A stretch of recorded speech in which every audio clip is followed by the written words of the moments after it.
Friends, 505 days over, the NATO summit is over, and whether it was successful or failure is being debated all over media, social media, on blogs, etc. But they all depend on what is known, what has been said by these leaders or their guessworks, not on what actually happened behind the scene, which we don't know. And what actually happened behind the scene is a continuous process.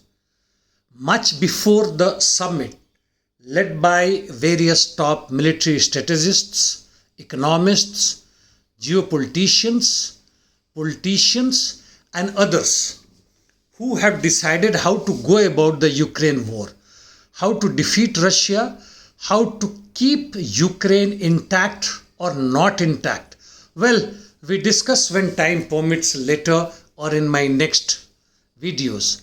But at this moment, let us see what is happening on the ground. In south on Kherson front, Ukrainians are maintaining Antino ski bridge with high-speed boats, reinforcements and artillery from the western bank of the river.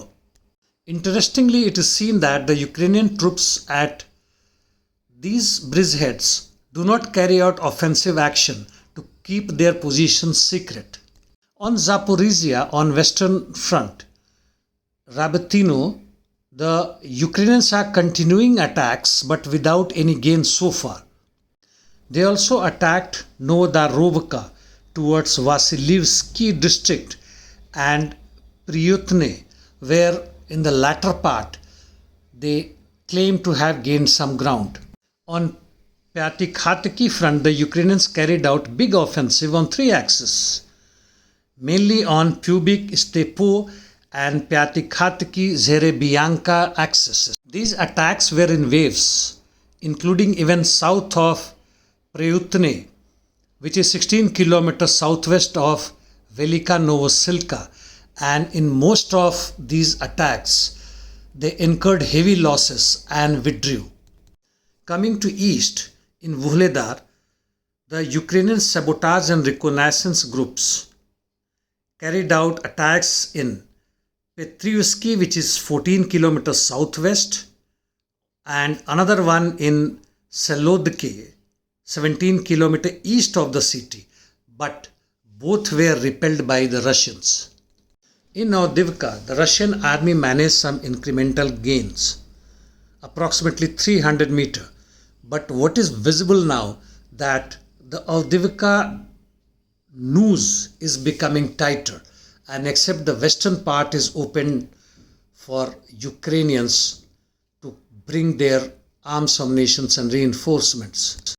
Bakhmut front, the Russian army carried out attacks on various Ukrainian positions, while the Ukrainian army continuing its counteroffensive in both north and south flanks, and gained some marginal grounds in north, east of Orykhov Vasilivka, which is 11 kilometers northwest of Bakhmut. But Ukrainians' offensive in southwest outskirts of Berkyivka failed. They also carried out various attacks towards Sperne, Vasily, Klishivka, Andriivka, but without any gains. In north, Ukrainians are continuing shelling in many border settlements, especially in Belgorod. In Liman direction, Russian army has been moving towards Torsky, which is on the outskirts of Oskil river and only 30-32 kilometers from Slavyansk. Though it has reached the establishment's outskirts, but the town is still under the control of Ukrainians. Russian army has also moved towards Kotyarivka, which is 22 kilometers southeast of Kupiansk. These are the general situation. While the interdiction missions from the both sides are on, Russians also used missiles towards Odisha, Kherson and other regions of Ukraine. US presidential candidate Robert F. Kennedy Jr.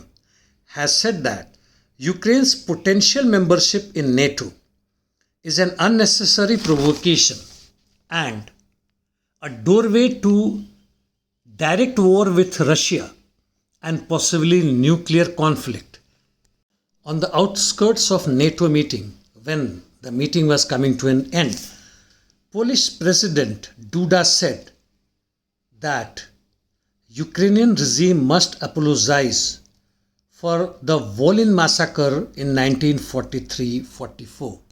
Duda must be worried about the post-war Ukraine, which is joining NATO as well as European Union, and which is much larger than Poland itself, much more powerful, and being on the border will be a threat to it in future. Well, that's all. Thank you.